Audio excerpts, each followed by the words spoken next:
Hello guys, welcome back to my YouTube channel. In today's video, I'm going to show you how to use a GoPro as a webcam on OBS. So step 1, what you will need. Here's what you need. A GoPro Hero 8 or newer, a USB-C cable, GoPro webcam utility for Mac or Windows, and of course OBS Studio. Step 2, install GoPro webcam utility.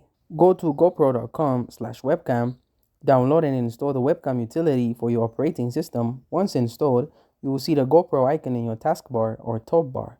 Step 3. Connect your GoPro power on your GoPro and switch to video mode. Connect it to your computer using a USB-C cable. The GoPro icon should light up showing it's connected. The camera screen will say webcam mode.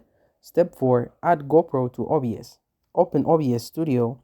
Click the plus under Sources, Video, Capture Device. Name it GoPro and hit OK. Now select GoPro Webcam from the device list. You should see your GoPro's live feed instantly. And that's it. You are now using your GoPro as a webcam. Thank you guys for watching this video. If this video was helpful, don't forget to like and subscribe to my YouTube channel.